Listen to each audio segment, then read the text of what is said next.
There's a stage in self improvement where your life actually gets worse and not better. Now, I commonly refer to this as the self improvement depression. And it's a rabbit hole that a lot of ambitious and motivated people fall down into. So, in this video, I just hope to explain what it is, share my personal story, and give you some practical tips that will help you beat this stage of self improvement faster. So, what is the self improvement depression? It's when you know what you're supposed to do and you know that bad habits are bad for you. So you realize you have this level of self actualization that things like video games and masturbation and what the fuck, like scrolling is bad for you. You have this level of awareness that these things are bad for you, and yet you still do these bad habits, and also you don't do the good work. And basically, keeping up with these bad habits while knowing that they're bad for you really destroys your mental health and makes it easier for you to succumb to these bad habits. And this is why we kind of call it a depression or like a rabbit hole, because once you fall in, it's very hard to get out. It's a self-perpetuating cycle. This is like the video gamer who knows video games are bad for him, but he still plays because he's an addict. This is like the smoker who wants to quit smoking cigarettes, but they keep smoking since they're an addict. And the fact that they know that smoking is bad for them and that it's killing them makes them feel even worse and even more like a piece of shit. And because they feel more like a piece of shit, they end up smoking more. Same thing with like junk food or scrolling or any bad habits. Another typical sign of the self-improvement depression is if you do no work or are not capable of doing that much work, even if you want to, or even if you try to, or even if you have to do work. So the self-improvement depression sort of stems from like a if you have a high amount of ego and very high expectations of yourself. Now obviously you should want the best for yourself. You should strive to be the best version of you can be. But if you're always looking up here, right? This is what I should be. This is what I can do. This is what I need to be doing. But you always fall short. You're always here. This like huge gap between your expectations and where you actually are is going to fuck up with your mental health. And if it's going to fuck up with your mental health, it's going to make you worse at actually accomplishing this goal. The self-improvement depression is sort of like it's like a constant disappointment in yourself, right? Like you're always looking up here, but at the end of the day, you're always disappointing yourself. So every single day you disappoint yourself and you tell yourself the next day's going to be better and you disappoint yourself. And you tell yourself the next day's going to be better and you disappoint yourself. This like sort of constant disappointment, this cyclical nature of your bad habits is what really pushes you down and keeps a lot of ambitious people from ever accomplishing their dreams. So now I'm going to talk about my personal story. You could skip this part if you want to, but I think if you stay here and watch, it will be like beneficial to you. You can know where I'm coming from, the background behind my information. Honestly, there's also kind of serves as events. So I'll make it quick because I took 2 takes before this, and every single time the camera died on me. But basically, I started self-improvement around grade 8. I knew about it in grade 7, but I didn't start because, I was a gooner. So I was like, that shit's gay. So, but it was grade 8 when I really started to like watch videos from this guy called Hamza. You probably know him. So if you're in the self-improvement space. But I started watching Hamza's videos. I started like learning about how, video games are bad and you work hard and you need to be disciplined, etc., etc., etc. And I started to really like self-improvement and really like start to identify myself as a guy on self-improvement. But I had really high expectations of myself and I was really ambitious. Probably because like I'm Asian, so like we always usually have like maybe it's from our parents or something who have like high expectations of us. But I had really high expectations of myself. I expected myself to be able to just quit video games and stop scrolling at like a moment's notice, because I thought I was that great. So this is where the ego problem comes in. Obviously I didn't, and when I didn't do that, I got really sad. I got very mad, guilty, and disappointed in myself, which really hurt my mental health. And since it hurt my mental health, so my mental health was worse than it was before. Because before I was like the happy gamer type. I was like, yeah, I love playing video games. I'd end school just to play video games. It was like fun for me. But now I learned that like, play video games is bad for me and scrolling is bad for me. So when I do these bad habits, I feel really guilty and disappointed in myself. And that like starts to just stack up, right? So like I feel this much disappointment for myself on the first day, and then the second day, and the third day, and it just keep adding up and piling up, and my mental health was just getting worse and worse. And then like the salt in the wound was I played this sport called badminton. Uh, if you don't know, search it up. It's kind of embarrassing if you don't know it actually. It's not that small of a sport, but I played this sport called badminton. Uh, every time I talk about this section in the personal story, I talk for way too long. So I'm gonna give you the rundown. Basically, I started badminton in grade 8. Most other guys started when they were like a lot younger. I don't know the details, but I'm pretty sure most other people started in like elementary school. It's like it's sort of a sport that Asian parents force their kids into. I think so. But despite the fact that I started late, I still want to be really good. I want to play competitively and like I want to be competitively viable at like a provincial level at least. So I wanted to like be able to like actually play in provincial tournaments and like do decently. In order to do that, I trained extremely hard. I worked my butt off. Every time we like ran, I would usually try and run the hardest. But I had a really good philosophy, which is when we were running, because our coach would make us do fitness. When we were running, I had this philosophy that if I want to be better than anyone, I had to lap them. So I'd always try and run faster than everyone else. And if there's ever like someone who was better than me, like in front of me, like this kid I want to beat, who was like better than me, I'd be like, I have to lap this guy or I have to pass them in this running because I have to work harder than them, right? So that was my philosophy, and I trained very often, and especially like outside of classes too. I trained like with a bunch of my friends, and I did like stuff in my house. I would like jump rope in my house and everything, but I didn't work as hard as I could, and I also didn't get the results I wanted. So I didn't really become that competitively viable is the word I'm looking for, right? Like I didn't become that good. I was like okay, I could win a few games in a provincial tournament, but I wasn't amazing. Um, and the next thing was that like I didn't really have anyone else to blame but myself because like I didn't work as hard as because if I worked as hard as I possibly could and I didn't get the results, yeah, okay, maybe there's a point to be making, but I didn't even work like half as much as I could because I still wasted time like playing video games and some random retarded shit. The real like pain in the ass was like a bunch of my coaches, even though they knew I worked really hard, and I know this because they said it to my face. They're like, Ivan, you're so amazing because they're on my meat to my face. They're like, Ivan, you're so good. You work so hard. You know what I'm saying? Except when it came time to like give me games or something, they always put me against like people worse than me. Like this is sound egotistical, but yeah, they did put me against oftentimes people worse than me. And obviously, you're not gonna improve if you're always playing with people at like a lower level than you. Like you can practice your skills, yeah, fine, whatever, but you're never gonna improve. You're also never gonna have those games where you're like, if you're an athlete, like you're never gonna have a game where you're like in the zone if you're playing against someone a lot worse than you. So, and the way this links is because I had these high expectations for myself in badminton, just like how I had these high expectations for myself outside of badminton, that I could quit video games and that I could quit scrolling, and that also for badminton it was like that I could beat this person or I could beat this person, or that the coaches should put me here, I should do better in this tournament. And I fell very short of both these expectations, right? So in real life, I still scrolled, I still played video games, despite knowing they were bad for me. And in badminton, I still like lost to a bunch of people. I didn't improve as much as I wanted to, despite the fact that I think I worked very, very hard. Obviously, again, disclaimer, like I didn't work as hard as I could. So, um, so basically, both these factors just combined into giving me like really, really poor mental health. It wasn't that bad. Like I was never like super, super depressed, but it was like decently bad to the point where I got like really moody and like easily upsettable. But really, what really started to change was coming of grade 11. I basically changed one thing. I lowered these expectations of myself down here. So I said, instead of completely cutting out video games and completely cutting out scrolling, I took the initiative. I was like, okay, Ivan, you're kind of a little bitch. You can't stop scrolling. You can't stop playing video games. You also are not going to reach your badminton goals.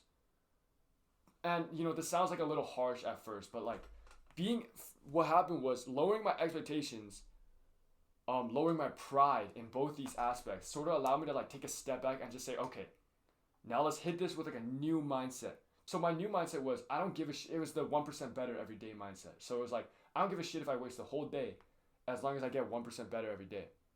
And then what helped with this, with my self-improvement, was I made this like protocol or something where I told myself I could fuck up the whole day. I could screw around, play video games as much as I want, scroll, get as like bad grades as I wanted to.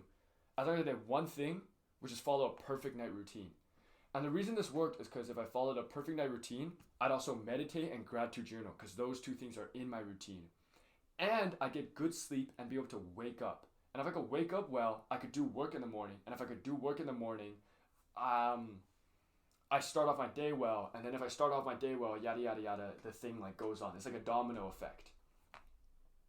The next thing I did was I quit badminton, which is something I should have done like for a while. So I quit badminton. That was also like a huge like relief on my like mental health.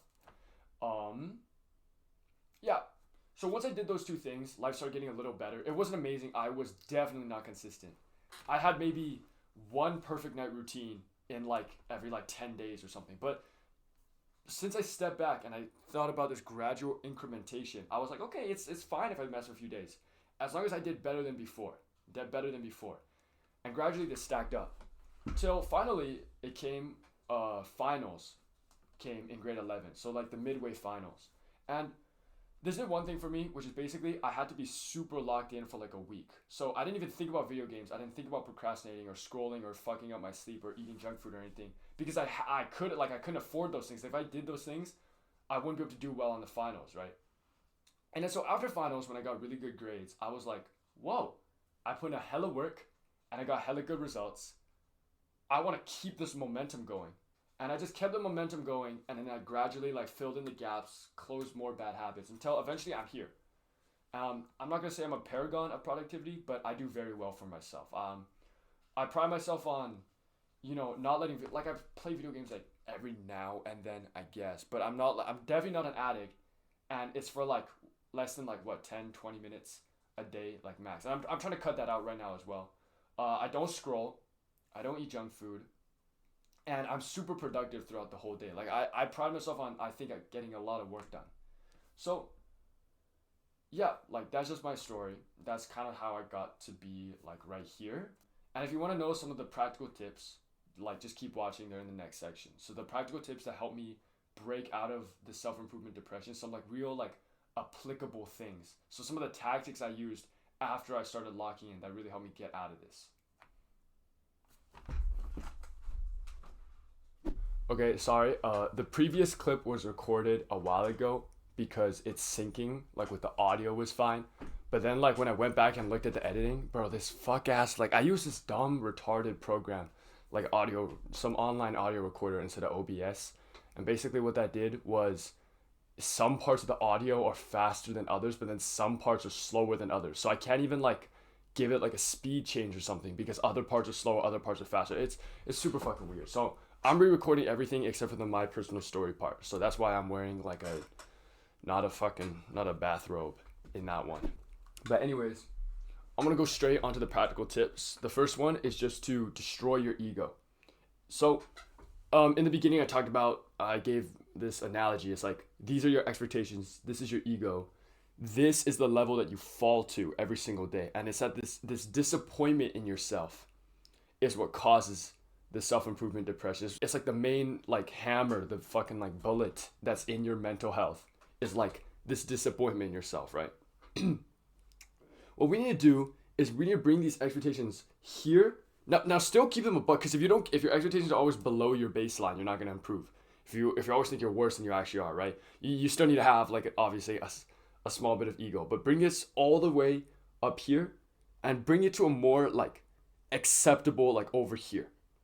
And make incremental improvements, right? So that way, the disappointment isn't as humongous. I just spoke a whole bunch of fucking wishy-washy bullshit. So I'll give you like a more grounded example. When I was in this stage, I would always look up here and here's what my expectations. I'll just tell you my expectations. I'd be like, okay, tomorrow if I just lock in, I can get all my work done. If I just focus, I can get all my work done. If I just do a bit of discipline, I can get all my work done.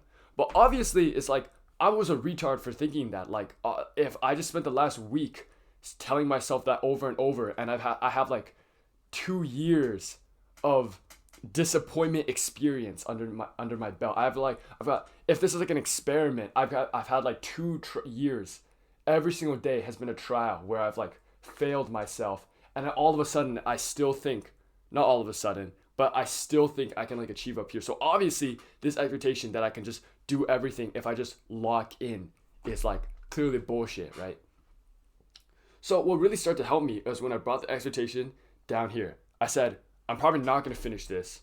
I'm probably not gonna finish this. To be honest, I could probably only do like an hour of work tomorrow at most if I'm like really focused, because that's the state my mental health is in. And when you lower like the bar and you lower the standard, you start to be able to make incremental changes. It's like um I don't know if this is the right analogy, but if you're on like a staircase, right? If the steps of the staircase are really, really fucking high, you can't even make a single step. So that's what I was dealing with, right? The steps of my staircase were really high. So expectations were up here. I was over here. And little old me was like trying to jump this whole fucking thing at once, right?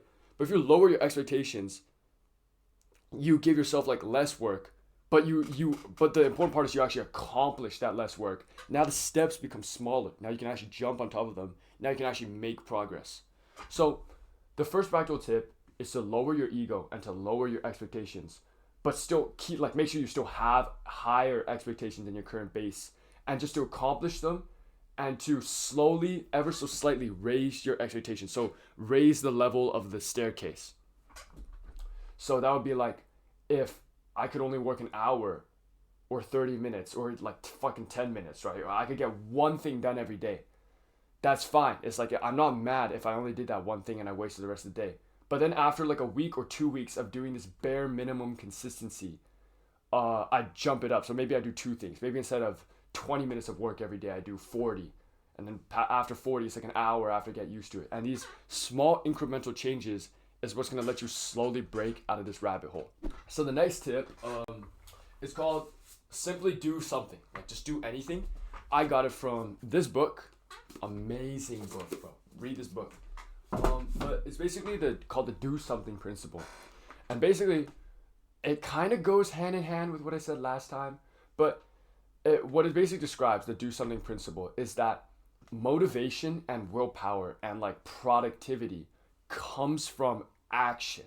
You're not going to sit down, because it's like stupid. You're not going to sit down, scroll on your phone for an hour and think randomly you're going to get motivation to do work.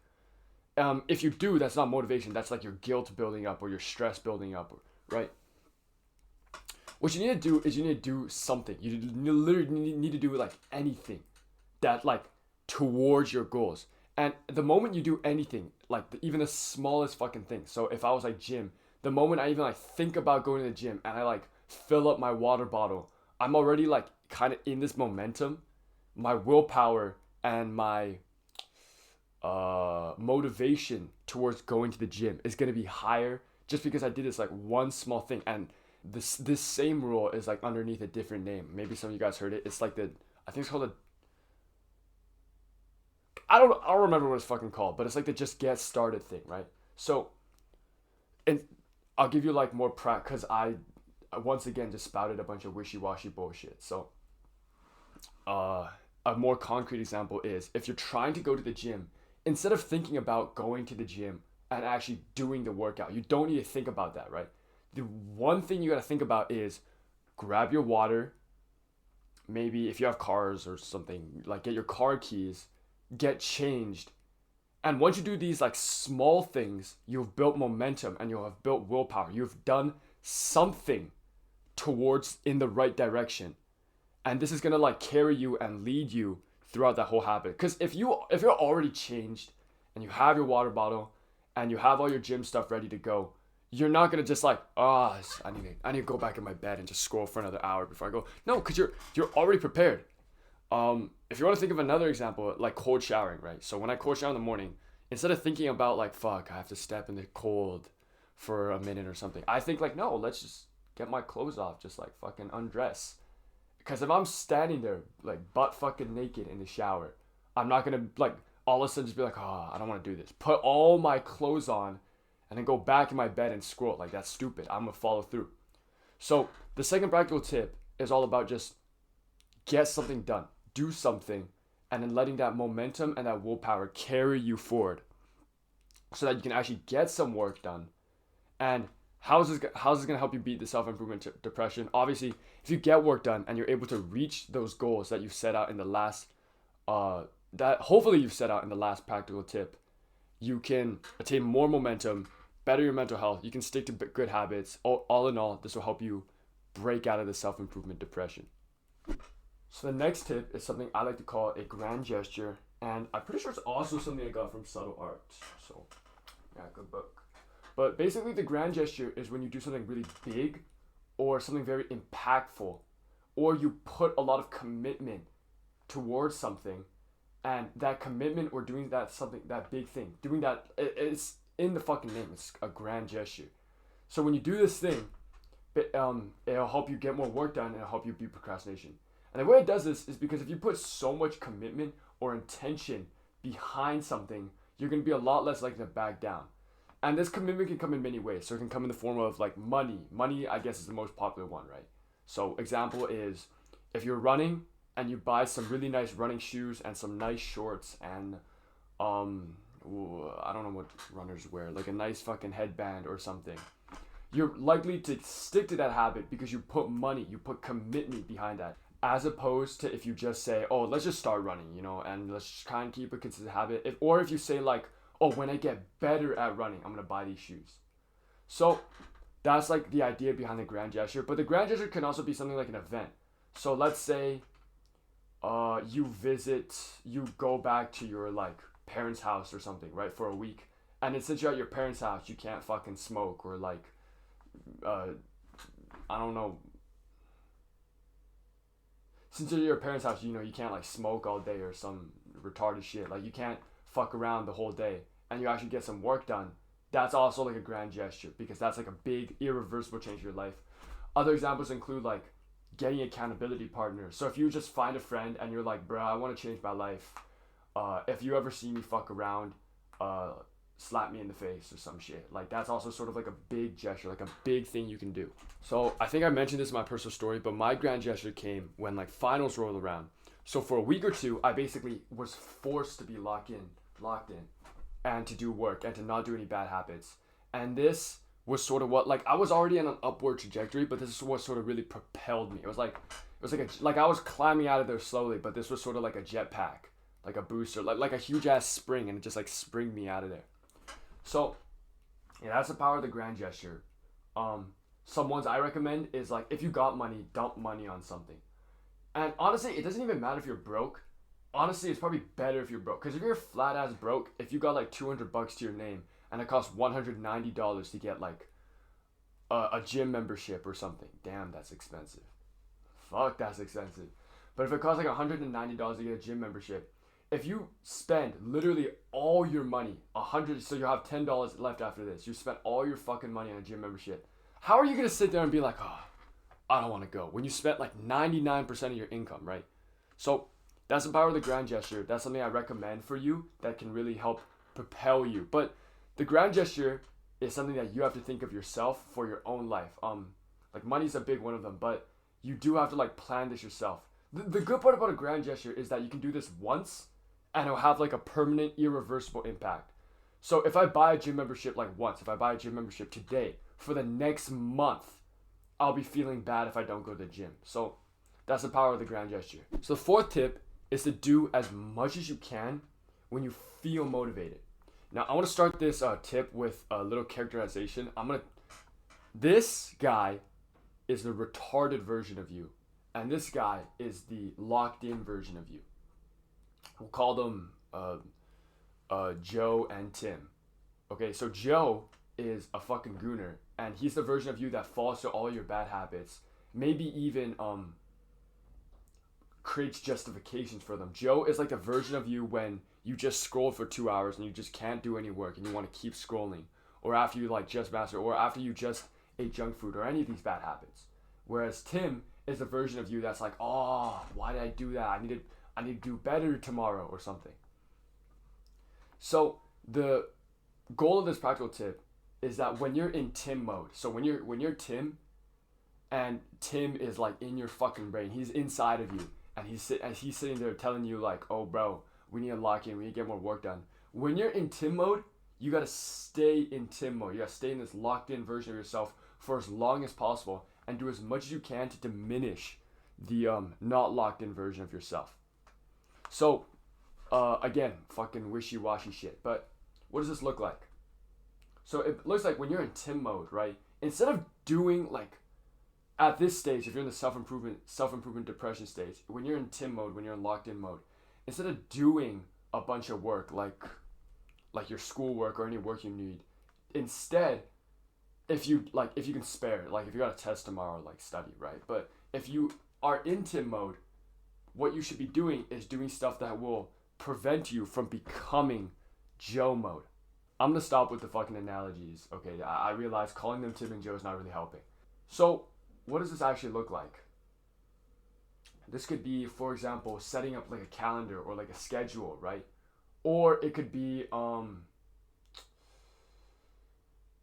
honestly, it could be any one of the like practical tips. So it could also be like locking yourself out of your room. So like your bedroom or something, or a place. If that's like a place where you have a lot of triggers, which I think I'll talk about next practical tip.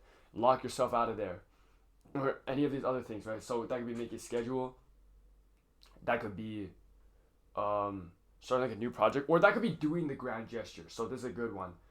Ties the two practical tips together, right? When you're in this locked in version of yourself, you could do the grand gesture, because you're not going to do or put any commitment when you're in this like retarded, dumb, bad habit version of yourself.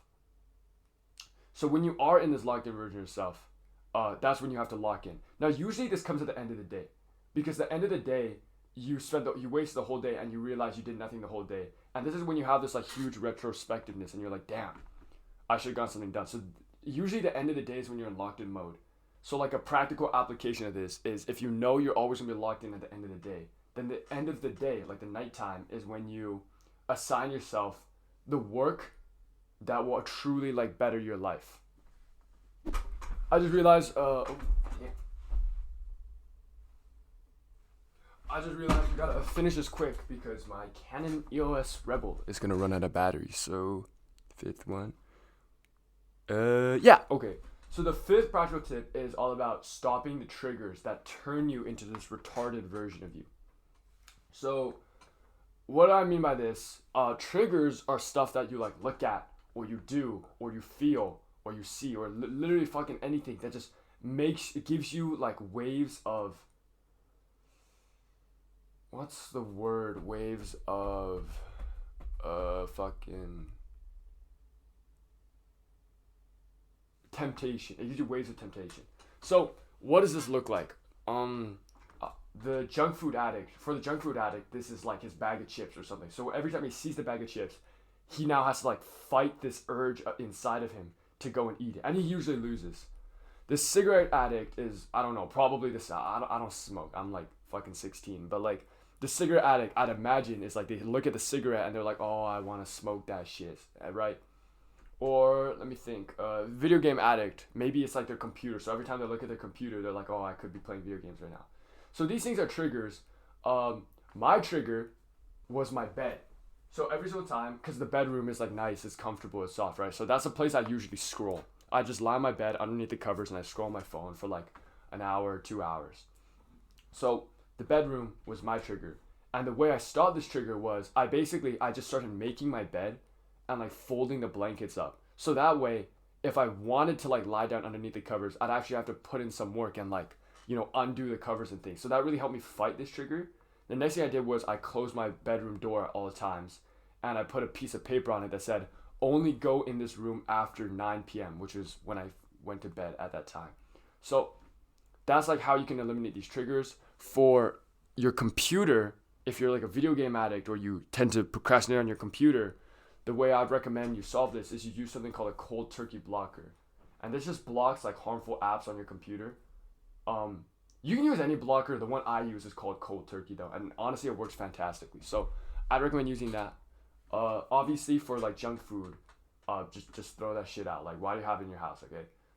That can also serve as a sort of the grand gesture to throw out all your food. And basically what eliminating your triggers is going to do is it's going to reduce your temptation, so you have more willpower to actually go and do the things that'll break you out of the self-improvement depression.